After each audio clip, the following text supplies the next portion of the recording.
Hello students तो আজি আমি দুটা নতুন বস্তু চাম চ্যাপ্টাৰ 5 আগৰ যিখিনি আছিল তাৰ পিছৰ পৰা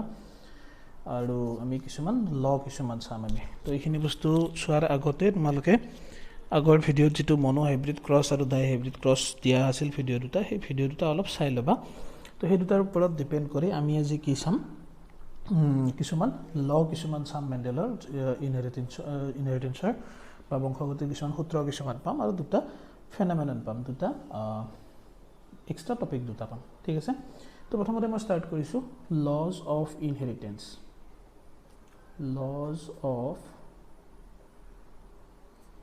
ইনহেৰিটেন্স বা অসমীয়াত কোৱা হয় বংশগতিৰ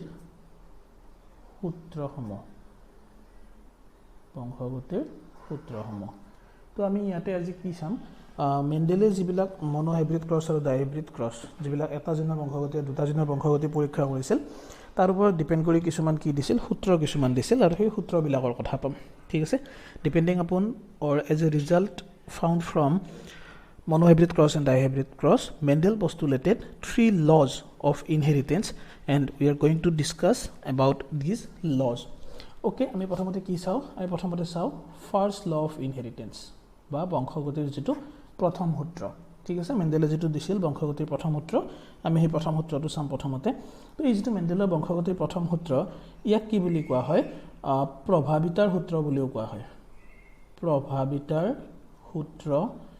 বা তাক ইংলিছত কোৱা হয় ল অফ ডমিনেন্স ঠিক আছে প্ৰভাৱিতাৰ সূত্ৰ বা ল অফ ডমিনেন্স তো ইয়াতে চাবা ইয়াতে মেন্ডেলে তিনটা পষ্টুলেশনস দিছিল তিনটা পইণ্ট দিছিল মেন্ডেলে একচুয়ালি তো ইয়াৰ এক নম্বৰ যেটো পইণ্ট আছিল এক নম্বৰ পইণ্টত মেন্ডেলে কি কৈছিল যে ক্যাৰেক্টাৰ্স R determined by some discrete unit known as factor characters are expressed by some discrete unit known as factor চৰিত্ৰসমূহ এক বিশেষ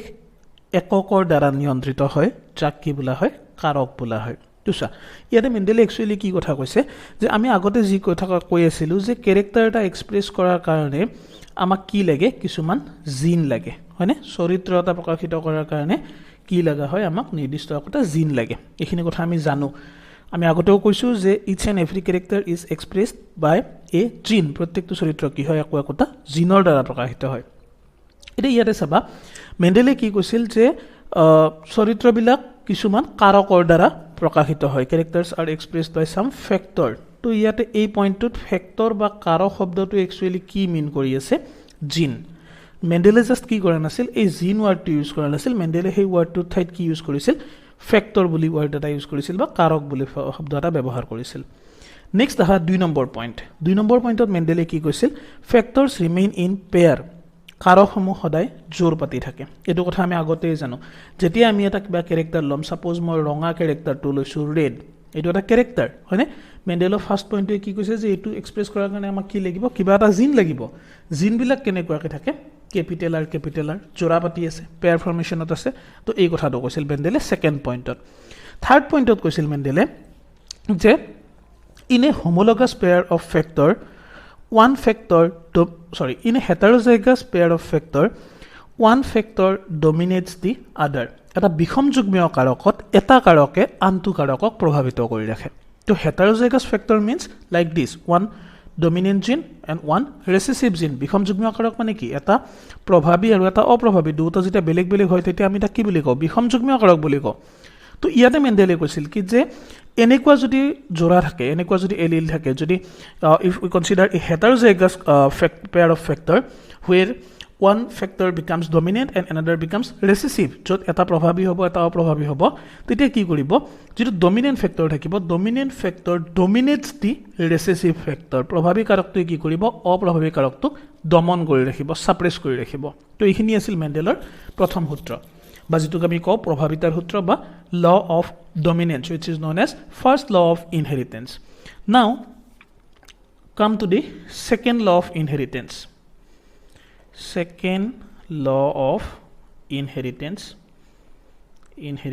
বা বংশগতিৰ দ্বিতীয় সূত্ৰ তো the second law of inheritance is also known as law of segregation, law of segregation, পৃথকীকৰণৰ সূত্ৰ, পৃথকীকৰণৰ সূত্ৰ, বংশগতিৰ যিটো দ্বিতীয় সূত্ৰ তাক কি বুলি কোৱা হয়, ল অফ সেগ্ৰিগেশ্যন বুলিও কোৱা হয়, পৃথকীকৰণৰ সূত্ৰ বুলি কোৱা হয়। তো ইয়াতে কি কৈছিল ভালকে শুনিবা, ইয়াতে কৈছিল although factors remain in pair but they are not mixer at the time of gamete formation, they get separated from each other. যদিও কাৰকসমূহ জোৰ পাতি থাকে হিয়ত কোনো ধৰণৰ মিশ্ৰণ নহয় আৰু জননকোষ গঠনৰ সময়ত ইহতে পৰস্পৰৰ পৰা পৃথক হৈ যাব পাৰে বা পৃথক হৈ যায়। তো সোৱা কথাখিনি কেনেকুৱা, আমি কি পাইছো যে কেৰেক্টাৰ এটা এক্সপ্ৰেছ কৰাৰ কাৰণে আমাক ফেক্টৰ বিলাক বা জিন বিলাক কেনেকুৱা ফৰ্মেশ্যনত থাকে, আমাৰ এলিল ফৰ্মেশ্যনত থাকে। লাইক তল কেৰেক্টাৰ বুজাব লাগে কেনেকুৱা হৈ থাকে, কেপিটেল টি। তো according to Mendel this capital T alleles are not mixture, they are just simply combined. মেণ্ডেলে কি কৈছিল যে ইহঁত কোনো ধৰণৰ মিশ্ৰণ নহয়, যদিহে ইহঁতে মিশ্ৰণ হ'ল হয়, যদি মিক্সাৰ হ'ল হয়, we can not separate it, আমি ইয়াক কি কৰিব নোৱাৰিলোঁ হয়, পৃথক কৰিব নোৱাৰিলোঁ হয়। তো মেণ্ডেলে কৈছিল যে ইহঁত জাষ্ট কম্বাইন হৈ আছে, লগ লাগি আছে, আৰু গেমেট ফৰ্মেশ্যনৰ টাইমত যেতিয়া আমি গেমেট ফৰ্মেশ্যন কৰিম, জননকোষ সৃষ্টি কৰিম, they can get separate from each other easily, ইহঁতে কি কৰিব পাৰে জননকোষ গঠনৰ সময়ত আচৰিত মানে কি একেবাৰে ইজিলি ইহঁতে কি হৈ যাব পাৰে, এটা আনটোৰ পৰা পৃথক হৈ যাব পাৰে। তো এইটোক কোৱা হয় সেকেন্ড ল অফ ইনহেৰিটেন্স বা বংশগতিৰ দ্বিতীয় সূত্ৰ, which is also' known as law of segregation, পৃথকীকৰণৰ সূত্ৰ। ক্লিয়াৰ? নেক্সট আহা third law of inheritance, third law of inheritance, third law of inheritance বা ইয়াক কি বুলি কোৱা হয়, ল অফ ইনডিপেণ্ডেণ্ট, ল অফ ইনডিপেণ্ডেণ্ট এছৰ্টমেণ্ট, ইনডিপেণ্ডেণ্ট এছৰ্টমেণ্ট। ইয়াক কোৱা হ'ব স্বাধীন বৰ্গ বিভাজনৰ সূত্ৰ, ল অফ ইনডিপেণ্ডেণ্ট এছৰ্টমেণ্ট, স্বাধীন বৰ্গ বিভাজনৰ সূত্ৰ। তো ইয়াতে মেণ্ডেলে কি কৈছিল চাবা, এইটো মেণ্ডেলে কিহৰ ওপৰত ডিপেণ্ড কৰি দিছিল, যিটো আমাৰ দুটা জিনৰ বংশগতিৰ পৰীক্ষা আছিল, যদি মনত নাই দুটা জিনৰ বংশগতিৰ পৰীক্ষাটো এবাৰ চাই ল'বা ভিডিঅ'টো, যিটো দুটা জিনৰ বংশগতি পৰীক্ষা আছিল তাৰ ওপৰত ডিপেণ্ড কৰি কি কৰিছিল মেণ্ডেলে, এই মানে যিটো ল আছিল, যিটো সূত্ৰ আছিল, এই সূত্ৰটো আগবঢ়াইছিল। The third law of inheritance was proposed by Mendel on the basis of result of dihybrid cross. Okay, যিটো ডাইহাইব্ৰিড ক্ৰছ আছিল, ডাইহাইব্ৰিড ক্ৰছৰ ওপৰত ডিপেণ্ড কৰি মেণ্ডেলে কি কৰিছিল, থাৰ্ড লটো প্ৰভাইড কৰিছিল। তো ইয়াতে অলপমান ডাইহাইব্ৰিড ক্ৰছটোৰ কথা চাবা, ইয়াতে আমি কি কৰিছিলোঁ, আমি এনেকুৱা টাইপৰ কিছুমান কেৰেক্টাৰ লৈছিলোঁ, like yellow' and round seed, হয়নে, again green and wrinkle seed, আমি এইটো লৈছিলোঁ। আগৰ ভিডিঅ'বিলাক চাই ল'বা বা লিখা আছে যদি লিখাখিনিৰ লগত চাই ল'বা। আমি য়েল্ল' ৰাউণ্ড শ্বিট লৈছিলোঁ আৰু এটা টাইপৰ শ্বিট আমাৰ কেনেকুৱা আছিল, গ্ৰীণ এণ্ড ৰিংকল শ্বিট আছিল, হয়নে।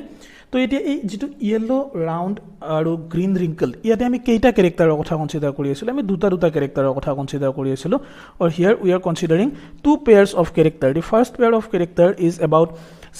seed color and second pair of character is about seed shape. প্ৰথমটোত আমি কি লৈছিলোঁ, বীজৰ ৰংটো কেনেকুৱা হ'ব আমি সেইটো চৰিত্ৰ লৈছিলোঁ প্ৰথম জোৰাটোত। ছেকেণ্ড জোৰাটোত আমি কি লৈছিলোঁ,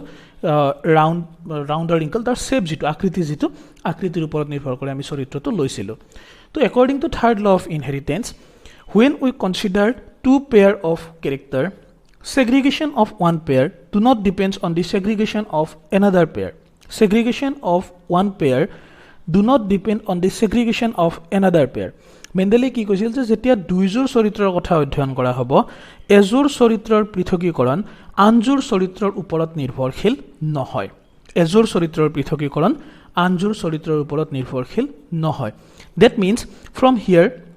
we can easily choose one character from this pair and one character from this pair. Like we can simply take yellow out of yellow and green, yellow,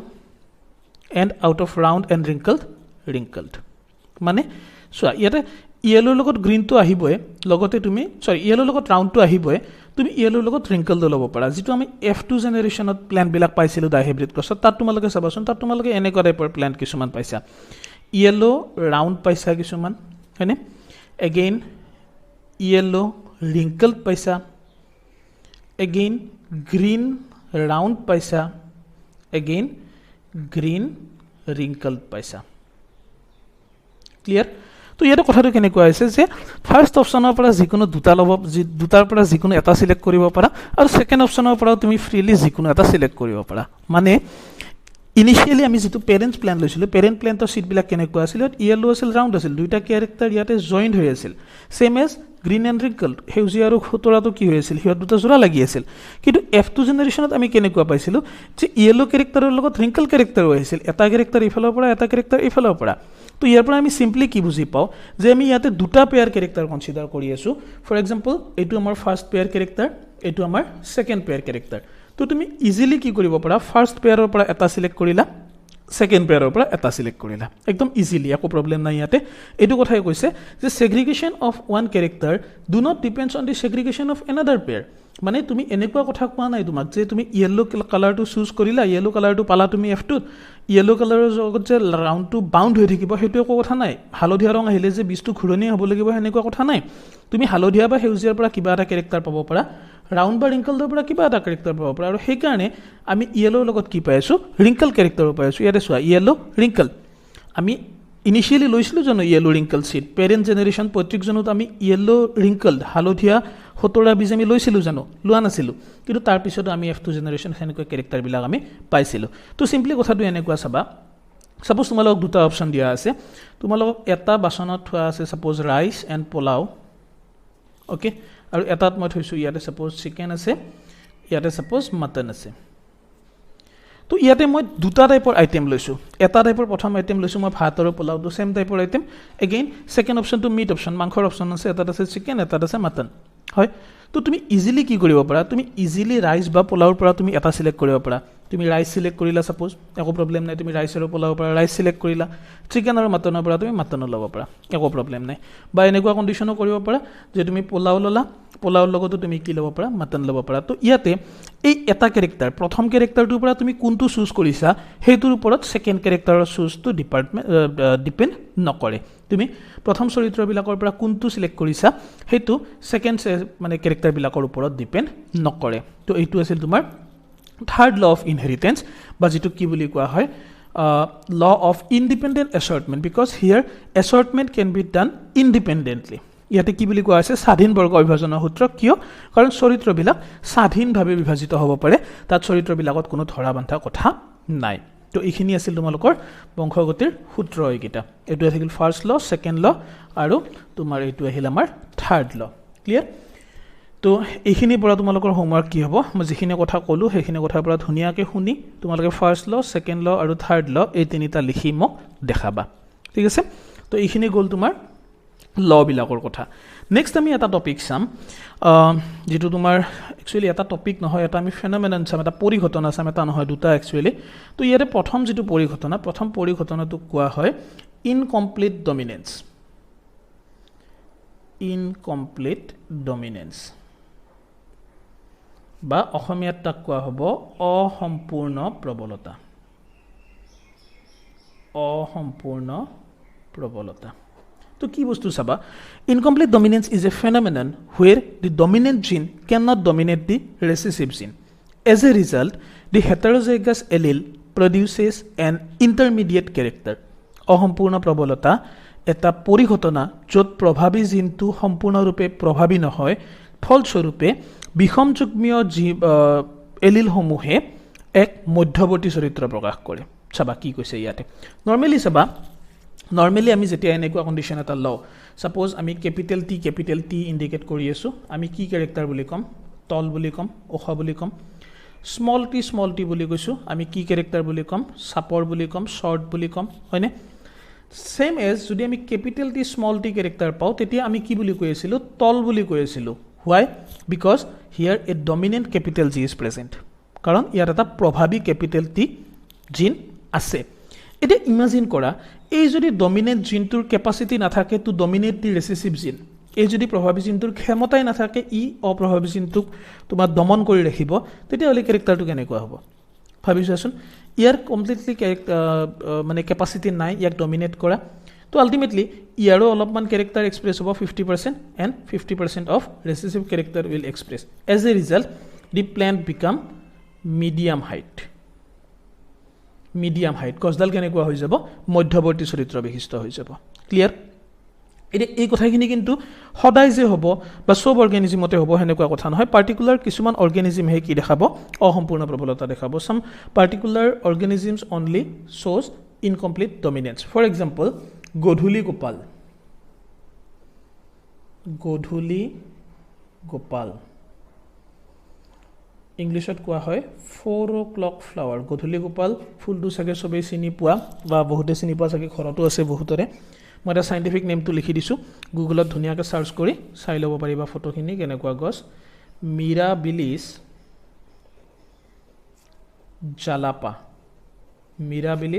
জালাপা তাৰ সাইন্টিফিক নেম ঠিক আছে তো গুগলত সাৰ্চ কৰি গছডালৰ ফটোখিনি চাই ল'ব পাৰা তো ইয়াতে কথাটো কেনেকুৱা হ'ব সাপোজ মই মিৰাবিলিছ জালাপাৰ দুডাল প্লান্ট ক্ৰছ কৰিছো এডাল উইথ ৰেড ফ্লাৱাৰ এডাল উইথ হোৱাইট ফ্লাৱাৰ এডাল ৰঙা ফুলৰ গছ আৰু এডাল বগা ফুলৰ গছ গধূলি গোপাল মই ক্ৰছ কৰিছো তো কেনেকুৱা বস্তুখিনি পাম চাবাচোন মই শৰ্ট ফৰ্মত কৰি যাই আছো ক্ৰছটো সাপোজ এটো কাৰণে কেপিটেল আৰ এটো কাৰণে স্মলাৰ গেমেট ফৰ্মেশনটো মই নকৰো মই ডাইৰেক্টলি F1 ত যাম এটা স্টেপ মই স্কিপ কৰিছো F1 ত মই কেনেকুৱা গছ পাম এনেকুৱা টাইপৰ প্লান্ট কিছুমান পাম in F1 generation will get like this type of plants okay so due to incomplete dominance অসম্পূৰ্ণ প্ৰবলতাৰ কাৰণে এই গছকেডাল অৰিজিনালি আমাৰ কেনেকুৱা হ'ব লাগিছিল উইথ ৰেড কালাৰ্ড ফ্লাৱাৰ কিন্তু ইয়াতে কি হৈছে চোৱা দি R gene is not completely dominant and which cannot dominate the smaller gene হয়নে ইয়াতে যেটো ক্যাপিটাল R আছে ক্যাপিটাল R টো কি নহয় সম্পূৰ্ণৰূপে প্ৰভাৱী জিন নহয় আৰু হে ই কি কৰিব নোৱাৰে স্মল r জিনটোক ই প্ৰভাৱিত কৰি ৰাখিব নোৱাৰে হয়নে তো ডেফিনেটলি ৰেড কালাৰ এক্সপ্ৰেছ নহব এটা ইন্টাৰমিডিয়েট কালাৰ এক্সপ্ৰেছ হ'ব লাগিব এটা মধ্যৱৰ্তী ৰং প্ৰকাশিত হ'ব লাগিব তো কেনেকুৱা ৰং প্ৰকাশিত হ'ব all this flowers become pink in colour কেনেকুৱা কালাৰ হ'ব গুলপীয়া ৰঙৰ হ'ব কিহৰ কাৰণে গুলপীয়া ৰঙৰ হ'ল কাৰণ ইয়াতে ৰঙা জিন যেটো আছিল ৰঙা জিনটো সম্পূৰ্ণৰূপে প্ৰভাৱী নহয় here the red gene is not totally dominant and it cannot completely dominate the smaller gene তো ই হোয়াইট ক্যারেক্টারটো কমপ্লিটলি ডমিনেট কৰিব নোৱাৰে দমন কৰি ৰাখিব নোৱাৰে ৰেড কালাৰটো কমপ্লিটলি এক্সপ্ৰেছ হ'ব নোৱাৰে তো এটা ইন্টাৰমিডিয়েট ক্যাৰেক্টাৰ পিংক কালাৰৰ ক্যাৰেক্টাৰ এটা এক্সপ্ৰেছ হ'ব so on in F2 generation we get capital R smaller and here the capital R allele flower will produce red color flower because both are dominant gene yate recessive kotha hi no pore ei dutat kenekua hobo ei dutat hobo pink color because due to incomplete dominance the R gene is not completely dominant অসম্পূৰ্ণ প্ৰবলতাৰ কাৰণে capital R gene to সম্পূৰ্ণ ৰূপে প্ৰভাৱী নহয় গতিকেটা মধ্যৱৰ্তী চৰিত্ৰ and here